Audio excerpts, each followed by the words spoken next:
Hello there, and welcome to our channel. After a lot of talking about a possible coalition by the opposition parties in Cameroon, it's like God has decided to answer the prayers of millions of Cameroonians. But now, it is not just having a coalition that matters. It is the content, the quality of the coalition that matters. And on the 13th, there is going to be a grand meeting during which those who have decided to come together agree on something will announce a consensual candidate. They will announce a consensual candidate, a candidate that they have decided to put forward to represent them at the upcoming presidential election billed for October 12, 2025. And let me be categorical about this. It is the worst news that Mr. Biya, Ngongo, the government, and the CPDM party can get at this time. Because in Cameroon, government has been able to manipulate the opposition for years. And so now that 2025 has come with a different momentum, and we see the opposition parties agreeing for once, they have decided to form a coalition and they have chosen a candidate, and they want to present this candidate to the people on the 13th of September. But there are some points that we have to touch ahead of this August announcement, because it is very important. It is important for the way forward of the country. It is important for the unity of the country. It is also important for the political life of Cameroon. Because I told you the last time that if we take Liberia, George Oppong Weah, the former president of Liberia, a football icon at the international stage, took the world off guard by joining politics after retiring from football and becoming the first footballer to govern his country. That caused people to anticipate Samuel Eto'o running for the presidential election in Cameroon, but he didn't. On the contrary, he has decided to support the incumbent, Paul Biya, a thing that has not gone down well with so many Cameroonians, but has done absolutely nothing to the love they have for him as a person, as an icon. Now, the opposition has a candidate. They have a candidate, a consensual one, and they want to present him on the 13th. But the points we have to try to look at ahead of this meeting, we're going to look at who they are. Who are they? Who are these candidates? What political parties do they represent? I mean, those who have decided to come together, agree on a person to push ahead as their candidate for the presidential election. Who are they? We know that there are some heavyweights as far as Cameroon politics is concerned. Bello Buba Maigari, Maurice Kamto of the Cameroon Renaissance Movement, Anise Kane of Manidem, Osi Joshua Nambangi of the SDF, that there is a question mark. Cabral Libi, there is also a question mark, because these are people who are so egocentric. But it will be amazing if they can prove Cameroonians wrong by joining the coalition. We are looking forward to seeing these people come together. Bello Buba Maigari, Issa Chiroma Bakari, O.C. Joshua of the SDF, Jean-Michel Ninche of the Alliance for Change, Aniset Ekane of Manidem, and the young Cabral Libi, who came in as an underdog but surprised many when he came out third at the 2018 presidential election. Also, another question we'll be trying to look at is the place of the Cameroon Renaissance movement of Kamto. Kamto was disqualified by Elecam and the Constitutional Council. The dust raised by that has settled.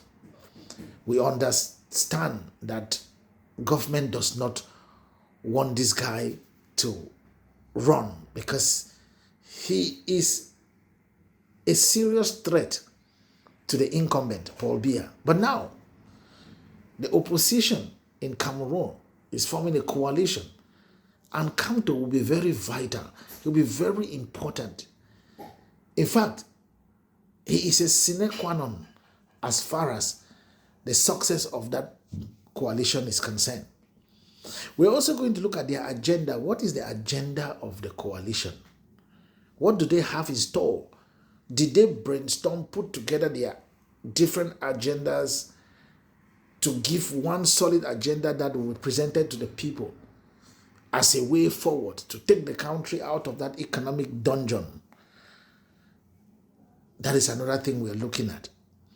Then there is the two-term system. We want it in a way that when you govern the first term, the second term, you cannot run for a third term. That way we don't get to see one person ruling Cameroon for decades like Mr. Biya has done, transforming the country into his personal estate and managing it the way he wants.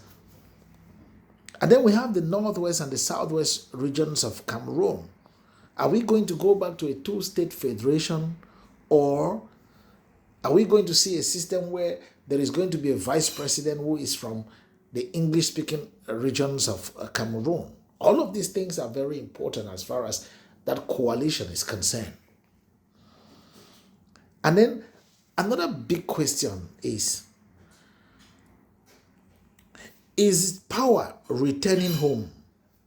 And when I say is power returning home, I'm asking if power is going back to the Grand North. Remember that the first president of Cameroon came from the Grand North, the Muslim world,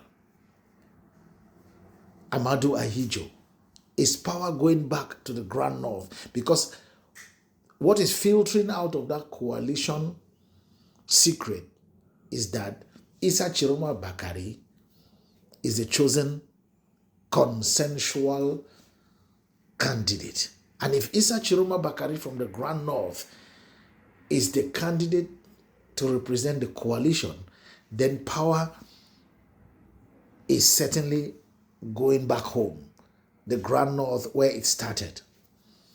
And I can tell you without fear of contradiction that if you ask so many Cameroonians, if you sample their opinions, they will tell you that they prefer somebody from the Grand North to handle the country's affairs to any other a person from any other part of the country.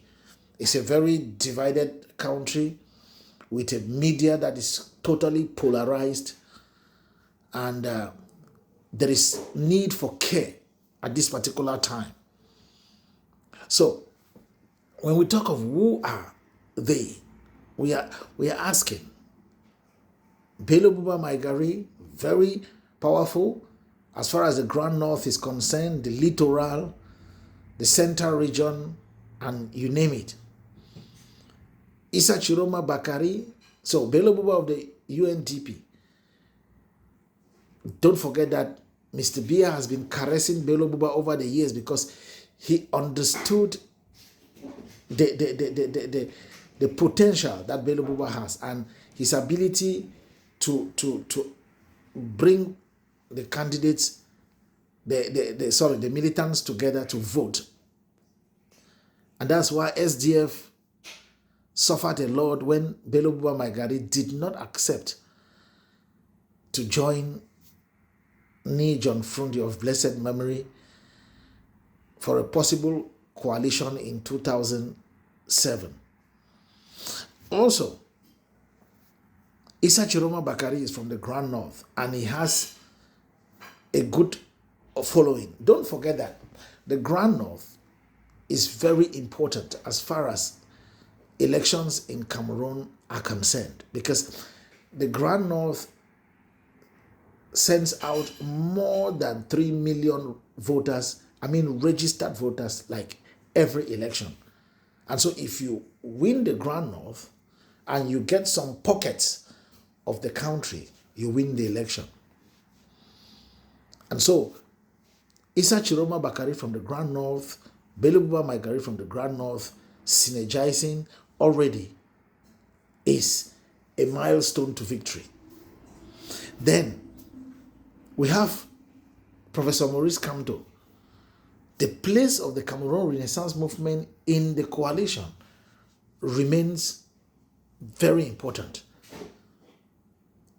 Maurice Kamto might not be part of the race, but he is still very important as far as that race is concerned, because he has done a formidable job. He has done a formidable job with his team of the Cameroon Renaissance movement to bring together Cameroonians to be interested again in politics. And they have had so many young people register for the upcoming presidential election. He is the reason why we have more than 7 million registered voters in Cameroon at the moment. It is unprecedented. And so he will be very important as far as this coalition is concerned. And that is why we are waiting to know who are those who are in the coalition.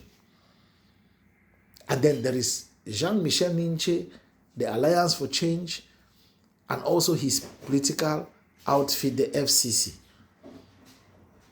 Jean-Michel Ninche is very popular as far as the littoral region is concerned.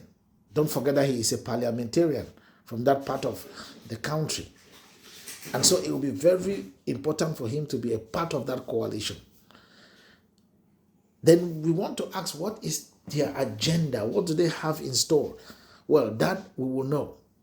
But ahead of that agenda being made public, it is very important for them to include in the agenda the two-term system, where you cannot run more than 2 times in Cameroon. You cannot govern the country more than 2 terms. If you run the first term, you win, you manage the country, you go in as an incumbent for the second time, you win, there is no third time.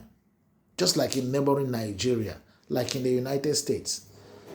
Because we are done and dusted. We don't want anything to do with one person governing Cameroon for decades.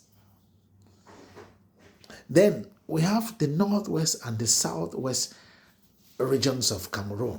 At the moment, we saw what happened recently in Malende, the Muyuka area, where soldiers were butchered by separatist fighters. There is a crisis that has to be solved.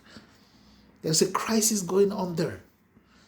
And that crisis is because the English-speaking people of Cameroon think that they are being marginalized.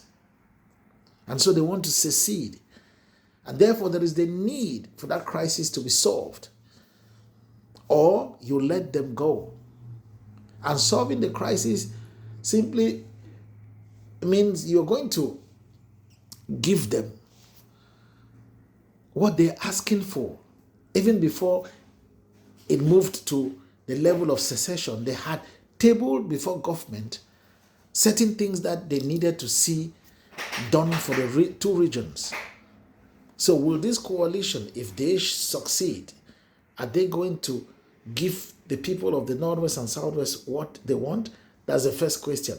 And the other question is, are those who are at the forefront of this, the movement, that's the leaders of Ambazonia, are they going to accept to negotiate with the coalition? Should they win? That is another question to be answered by time. I have told you, time has a way of solving problems.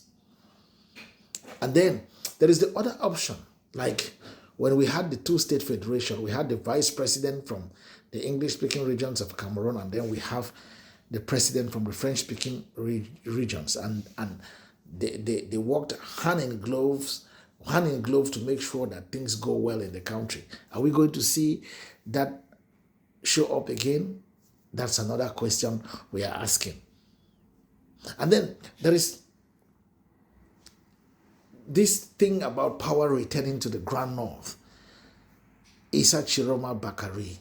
The Grand North, if not for just who they are, a people who in their nature do not react really fast, I am sure that not even a single soul from the Grand North would ever look at the CPDM party and smile, considering what was done to the former head of state, Amadou Ahidjo. But politics as it is a strange milieu. It's a really strange milieu. And so we are looking forward to this consensual candidate being declared and listening to their agenda for the country. And we want to see how the government of Mr. Biya is going to do it this time around. Because the Grand North is completely gone. The CPDM and Mr. Biya, they've lost the Grand North. And other pockets of the country are gone. So it's like one of their representatives on a TV set in Cameroon, a talk show set, it's going to be a very difficult election for the CPDM party.